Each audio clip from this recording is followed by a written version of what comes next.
And new data from the U.S. Marshals Service shows threats to federal judges in 2025 have already outpaced last year's numbers. As of September 30th, the USMS has tracked 562 threats to judges this year. That is compared to 509 total threats for 2024. CBS News legal reporter Katrina Kaufman spoke to Florida State Judge Jennifer Johnson about an AI video threat she received from a man, and this was after she was involved in his sexual abuse case. But first, we do want to warn you, some of the details may be disturbing.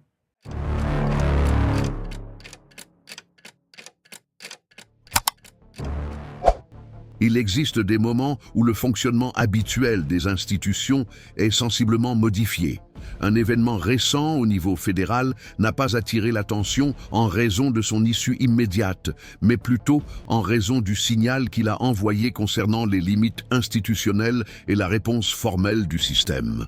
Le 2 décembre, lors d'une audience officielle devant une juridiction fédérale aux États-Unis, un événement inhabituel a rompu avec le comportement habituel des tribunaux en impliquant directement un président dans un geste interprété comme une menace potentielle à l'autorité d'un juge.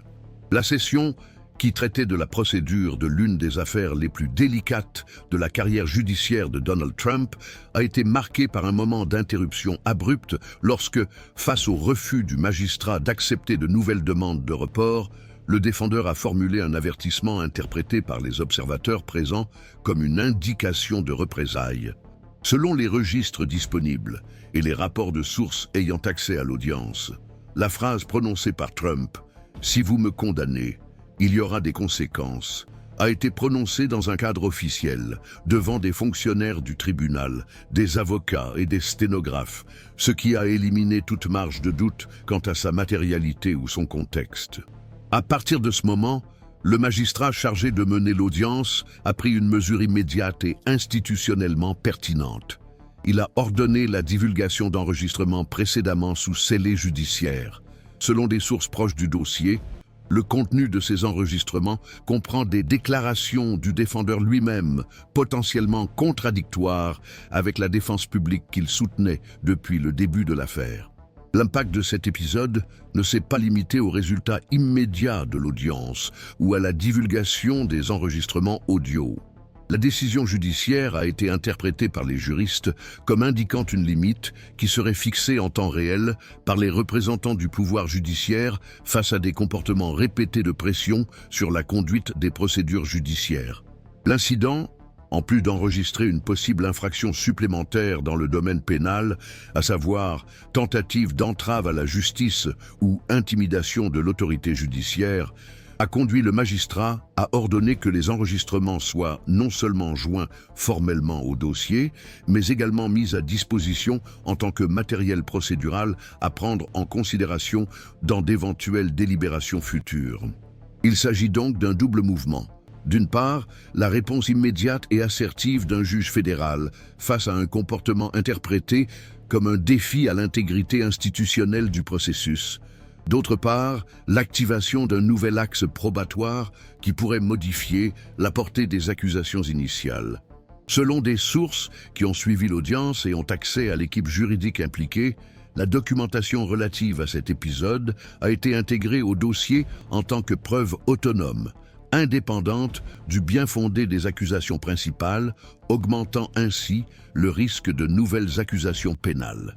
La chronologie des événements a été enregistrée de manière continue par des mécanismes officiels, notamment l'enregistrement audio du tribunal et la présence de témoins oculaires. À ce jour, la défense ne s'est pas prononcée sur le nouvel élément ajouté au dossier. Ce qui ressort toutefois, c'est que cet épisode a non seulement tendu le déroulement immédiat de l'affaire, mais a également repositionné sous un autre angle le comportement observé ces derniers mois entre le défendeur et le système judiciaire qui le poursuit. Le contexte institutionnel qui a entouré l'audience renforce l'impression que cet épisode ne peut être dissocié de l'histoire récente des interactions entre le président et les membres du pouvoir judiciaire. La série de décisions judiciaires qui ont refusé de donner suite aux demandes successives de report ou de suspension de la procédure formulée par la défense s'était déjà accumulée, indiquant un niveau croissant de résistance de la part des magistrats aux stratégies considérées comme dilatoires. Dans ce contexte, le geste enregistré lors de l'audience a été perçu non pas comme un dérapage ponctuel, mais comme s'inscrivant dans une escalade rhétorique qui a commencé à produire des effets juridiques concrets. La décision de divulguer des enregistrements jusqu'alors tenus secrets n'a pas été justifiée uniquement comme une réponse à la tentative d'intimidation, mais également comme une mesure de sauvegarde institutionnelle face au risque que des preuves pertinentes restent hors de portée du procès. Le changement de position signalé par le magistrat indique qu'à partir de ce moment, toute tentative d'intervention discursive sur la procédure judiciaire serait désormais considérée comme un élément pertinent pour l'analyse de comportements supplémentaires, même au-delà du champ d'application initial de l'action pénale. Cet épisode a relancé le débat sur les limites de la tolérance institutionnelle face aux personnalités publiques qui occupent ou ont occupé des postes de haute représentation politique et qui, dans les litiges judiciaires, recourent à des discours qui remettent en cause l'impartialité des tribunaux ou l'autorité de leurs membres. La réaction du juge, à la fois ferme et fondée sur le plan procédural, a été interprétée par les analystes comme un mouvement de réaffirmation de l'autonomie judiciaire dans des contextes de forte pression extérieure. La divulgation des enregistrements, effectuée en temps réel et sans différé, a été considérée comme un signe que le pouvoir judiciaire serait disposé à agir de manière préventive face aux risques pour l'intégrité de la procédure, même si cela impliquait d'accélérer la divulgation de contenus sensibles. Cet épisode met également en évidence l'existence d'un point d'inflexion dans la relation entre les instances fédérales et les personnalités politiques ayant des antécédents de confrontation directe avec les institutions. L'importance de ce fait ne découle pas seulement de la notoriété du défendeur, mais de la manière dont la réponse institutionnelle a été construite. Non pas par le biais de discours publics, mais par une décision procédurale ayant des effets juridiques directs. Il n'est pas encore possible d'évaluer avec précision quelles seront les conséquences concrètes de cette divulgation de preuves au cours du procès principal. Mais le geste du juge a été interprété par les observateurs comme le signe d'un changement d'attitude face aux tentatives de discréditer le système judiciaire par des moyens extrajudiciaires. La présence d'une phrase au contenu potentiellement intimidant, consignée dans le procès-verbal, le déclenchement immédiat d'une mesure judiciaire qui reconfigure les preuves disponibles dans l'affaire, et la formalisation du geste comme indice d'une éventuelle nouvelle infraction pénale placent cet épisode comme un point hors norme dans la normalité institutionnelle attendue dans les procédures fédérales. L'ampleur de la réponse judiciaire et le symbolisme associé à sa motivation place cet épisode au premier plan des analyses sur l'évolution des interactions entre le président et le système judiciaire aux États-Unis. À partir de là, l'attention des analystes s'est déplacée de la réaction ponctuelle du magistrat vers la configuration plus large du contexte institutionnel dans lequel ce type d'épisode a commencé à se produire. La décision de divulguer, de manière directe et sans médiation, un ensemble d'enregistrements considérés comme sensibles marque un tournant dans l'attitude jusqu'alors prédominante de prudence quant à l'exposition de documents liés à des accusés disposant d'un fort capital politique.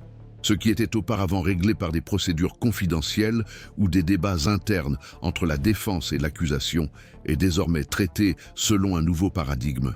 Un paradigme dans lequel l'autorité judiciaire s'impose non seulement par le contenu de la décision, mais aussi par sa capacité à neutraliser, par des actions concrètes, les tentatives de manipulation de la procédure par des moyens indirects. Ce changement n'est pas isolé et ne s'explique pas non plus exclusivement par le profil du défendeur. Il s'inscrit dans un contexte plus large de convergence entre différentes instances du pouvoir judiciaire fédéral, qui adoptent progressivement des réponses plus fermes face à des comportements interprétés comme des tentatives de captation symbolique des institutions. Ce modèle a commencé à se consolider à partir d'affaires antérieures dans lesquelles des accusés très en vue ont tenté de soumettre le temps procédural au temps politique. en utilisant l'exposition publique comme un instrument pour faire pression sur les décisions judiciaires ou délégitimer les magistrats. Dans les décisions récentes de la Cour suprême et des tribunaux fédéraux de district, on peut identifier un mouvement discret mais ferme de réaffirmation du contrôle judiciaire sur les procédures judiciaires. Des décisions qui rejettent sommairement les demandes considérées comme dilatoires ou fondées sur des arguments de nature exclusivement politique. L'affaire impliquant directement Donald Trump n'est donc pas seulement une exception isolée, mais le reflet d'une transition interprétative en cours, dans laquelle le pouvoir judiciaire cherche à restaurer son autorité sans recourir à des déclarations publiques, mais plutôt par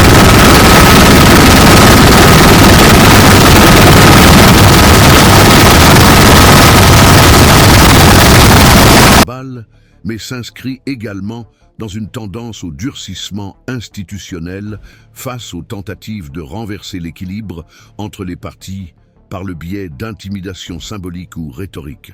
C'est dans ce contexte que la figure de Kash Patel, actuel directeur du FBI, a également commencé à être incluse dans le champ d'attention des institutions.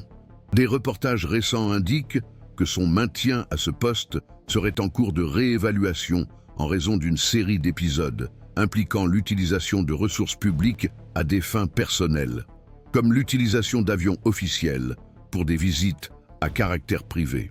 Bien que ces événements ne soient pas directement liés à l'affaire devant le tribunal fédéral, ils contribuent à renforcer la perception qu'il existe, à différents niveaux de l'appareil étatique, un chevauchement de comportement qui brouille les limites entre l'usage légitime de l'autorité publique et l'exercice personnel du pouvoir. Le lien entre ces épisodes ne réside pas dans la chaîne de commandement formelle, mais dans la convergence de comportements qui remettent en question l'intégrité institutionnelle d'organes qui devraient fonctionner selon des normes rigoureuses de neutralité et de légalité. Cette convergence aide à comprendre pourquoi l'épisode de la menace au tribunal a immédiatement pris une dimension interprétative plus large, dépassant les limites du processus spécifique et devenant une référence pour un débat institutionnel plus large. La question centrale n'est plus seulement de savoir s'il y a eu ou non menace, mais plutôt comment le système judiciaire doit réagir face à la répétition de pratiques discursives et comportementales qui visent à affaiblir, par usure symbolique, l'autorité des juges, des procureurs, des enquêteurs et des autres acteurs de la loi. La réponse du juge, en rendant public des enregistrements sensibles afin de neutraliser la tentative de coercition, a non seulement protégé le processus spécifique, mais elle a également indiqué, à d'autres instances, un modèle de réaction face à des situations analogues. À partir de là, on a observé une augmentation du nombre de manifestations de solidarité institutionnelle entre les membres du pouvoir judiciaire, ainsi qu'une intensification des débats internes sur la sécurité des magistrats et l'autonomie décisionnelle dans des contextes de pression. La présence récurrente de menaces à l'encontre des juges fédéraux, documentées par des médias tels que Reuters, renforce le sentiment qu'il existe une escalade des risques pour l'intégrité physique et symbolique de la magistrature aux États-Unis. Les rapports faisant état de tentatives de swatting, de menaces par courrier et d'intimidation visant les proches des magistrats démontrent que la rhétorique agressive dans les tribunaux et sur les réseaux sociaux n'est pas perçue comme inoffensive, mais comme un facteur de risque réel. C'est dans ce contexte d'alerte croissante que la position plus assertive du pouvoir judiciaire se consolide. L'épisode récent s'inscrit donc dans une trajectoire d'affirmation institutionnelle qui cherche à lutter, avec des instruments procéduraux légitimes, contre ce qui est considéré comme une tentative de corruption du principe d'impartialité judiciaire. La divulgation des enregistrements, en ce sens, n'est pas seulement un élément de procédure, mais un geste de repositionnement institutionnel dans un contexte de tension, à partir de la diffusion publique de la décision judiciaire et du contenu des enregistrements. Une réévaluation de l'action du ministère public dans cette affaire a également été engagée, en particulier en ce qui concerne la stratégie de gestion des preuves disponibles. Les procureurs fédéraux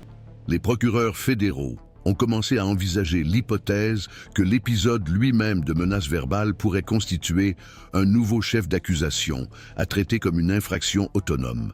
La législation fédérale prévoit des dispositions relatives à l'entrave à la justice et à la coercition des autorités, et les analystes estiment que la documentation de la phrase prononcée lors de l'audience, ajoutée au contexte d'escalade comportementale et à l'historique d'attaque contre des membres du pouvoir judiciaire, constitue un cadre suffisant pour soutenir une nouvelle accusation. Dans le même temps, des juristes liés à des universités et à des centres de recherche constitutionnelle ont discuté des limites et des risques de ce type de réponse institutionnelle. Ils ont souligné la nécessité que la réaction du système reste dans les limites de la légalité stricte, sans sombrer dans des formes symboliques de punition anticipée ou de représailles. Dans ce contexte de convergence entre l'appareil judiciaire, les procureurs et les analystes institutionnels, l'affaire a commencé à être considérée comme un test de résilience pour l'architecture normative des États-Unis. L'interaction entre le défendeur et le juge fédéral, lorsqu'elle est officialisée dans un procès verbal et entraîne des conséquences procédurales immédiates, ne modifie pas seulement le déroulement d'une affaire spécifique. Elle redessine également les contours sur le débat public concernant les limites entre liberté d'expression, stratégie de défense et attaque contre les institutions. La divulgation des enregistrements, en tant que réponse directe à un comportement jugé inapproprié, élève le débat à un nouveau niveau, dans lequel non seulement les faits sont jugés, mais où l'on examine le modèle de coexistence possible entre le système judiciaire et les acteurs politiques ayant un pouvoir de mobilisation publique. Si vous appréciez les analyses qui accompagnent la complexité des faits et le contexte institutionnel derrière les décisions, inscrivez-vous à la chaîne. C'est un moyen simple de continuer à suivre les développements avec clarté et profondeur. Il existe des interprétations divergentes sur la portée juridique et institutionnelle de la réponse adoptée par le juge face à la menace verbalisée lors de l'audience. D'une part, les spécialistes en droit pénal estiment que l'inclusion de la phrase dans le dossier, accompagnée de la divulgation de documents jusqu'alors protégés par le secret, constitue une réaction juridiquement légitime et proportionnée face à un acte qui peut, en théorie, constituer une tentative d'entrave à la justice.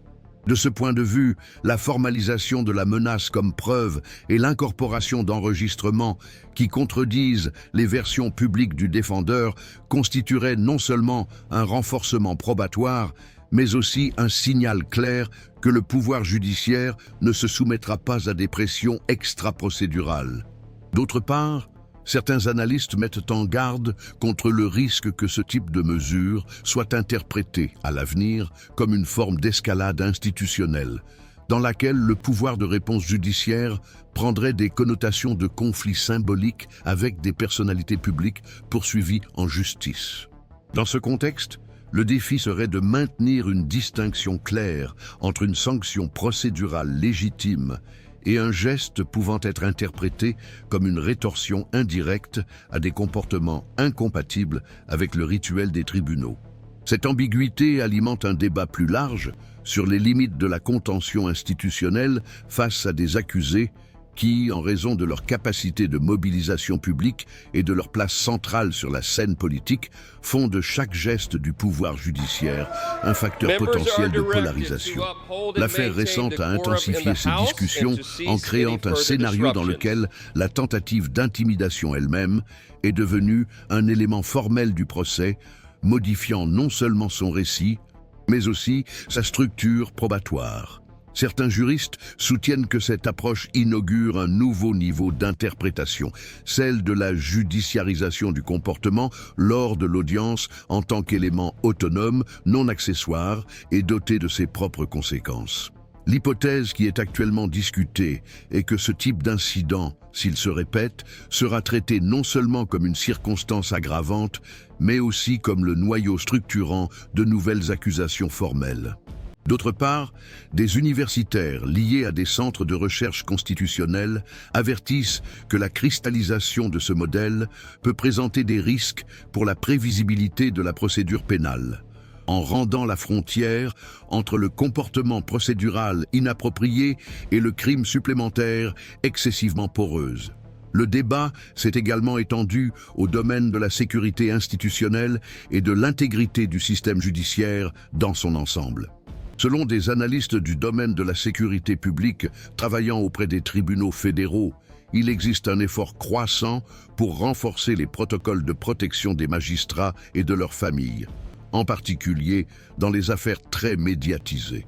La documentation formelle des menaces verbales, telle que celle enregistrée dans cet épisode, est désormais considérée comme un élément non seulement juridique, mais aussi stratégique dans la construction de récits défensifs contre de futures allégations de partialité ou d'excès de rigueur. En intégrant cet épisode au dossier officiel, le pouvoir judiciaire préserve non seulement le déroulement de la procédure, mais se prémunit également contre de futures accusations d'actions fondées sur des ressentiments ou des pressions externes. Néanmoins, le débat reste ouvert quant à l'efficacité de ces mesures pour contenir le climat d'hostilité croissante autour des procès à fortes répercussions, en particulier ceux qui impliquent des personnalités politiques polarisantes. Il existe également des interprétations divergentes quant aux effets de cette décision dans le domaine politique et sur la perception publique de l'indépendance judiciaire. Les conseillers juridiques, qui travaillent dans les campagnes électorales, estiment que des épisodes comme celui-ci ont tendance à être intégrés dans les discours de persécution politique, indépendamment de leur fondement juridique. Pour ces professionnels, le risque est que chaque réaction judiciaire, aussi fondée soit-elle, alimente des discours de victimisation qui délégitiment l'autorité des tribunaux aux yeux d'une partie importante de l'électorat. D'autres analystes, cependant, soutiennent que le durcissement de la position judiciaire pourrait fonctionner à moyen terme comme un facteur de rééquilibrage dans la relation entre les institutions et les personnalités publiques ayant des antécédents de confrontation ouverte avec le système juridique. L'absence de recul face à la tentative d'intimidation et la réponse procédurale immédiate indiquerait, dans cette perspective, que les tribunaux seraient disposés à réaffirmer leur autorité même au risque d'une contestation publique. Il n'y a pas de consensus, à ce jour, sur laquelle de ces interprétations prévaudra, ni sur les effets à long terme de la décision adoptée. On constate que cet épisode est utilisé comme étude de cas dans des séminaires juridiques, des débats parlementaires et des analyses dans la presse spécialisée, ce qui indique son importance en tant que précédent potentiel pour la gestion de comportements similaires dans des procès futurs. La divulgation des enregistrements, quant à elle, continue de faire l'objet d'une attention particulière, tant en raison de leur contenu encore partiellement restreint, que par l'impact qu'elle pourrait avoir sur d'autres actions en cours contre le président. Selon des sources proches du parquet, on s'attend à ce que les enregistrements contiennent des extraits dans lesquels le prévenu fait des déclarations incompatibles avec les allégations centrales de sa défense, ce qui, si cela se confirme, pourrait reconfigurer la stratégie de l'accusation dans les autres procédures en cours. Toutefois, cette possibilité reste hypothétique, car l'intégralité du matériel n'a pas encore été soumise à une évaluation publique ou à une expertise détaillée. Un autre point de discorde interprétatif concerne l'éventuelle incorporation de cet épisode comme argument dans de futures décisions conservatoires impliquant le président. Les juristes spécialisés dans les mesures restrictives estiment que la formalisation d'une menace directe à l'encontre d'un magistrat, même en l'absence de condamnation définitive, peut être considérée comme un indicateur de risque procédural, susceptible de justifier l'imposition de restrictions supplémentaires à la liberté de mouvement, de communication ou de participation à des événements publics.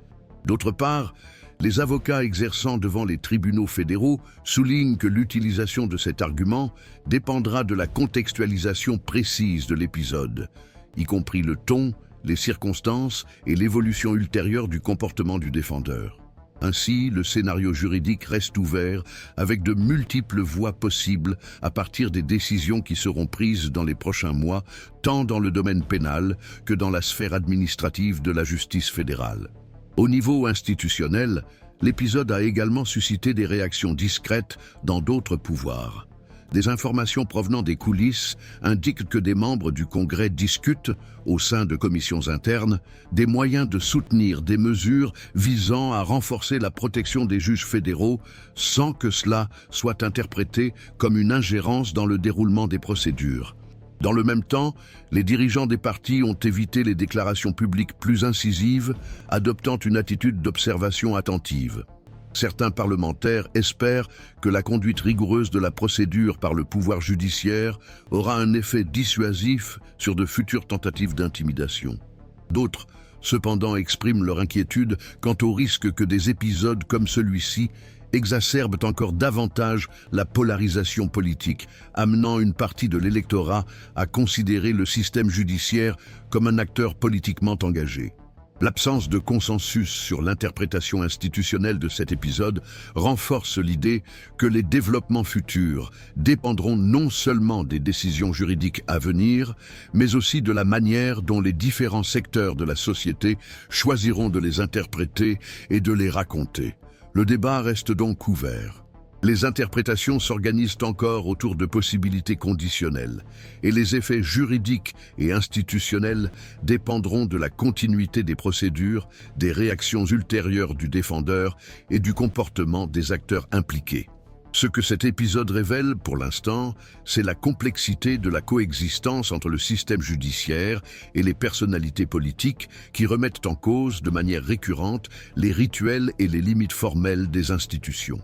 La réponse du juge, bien que juridiquement fondée, ouvre la voie à de nouveaux dilemmes sur l'élasticité de la contention institutionnelle, la résistance à la capture symbolique et les limites de la réaction proportionnée dans des environnements de forte tension publique.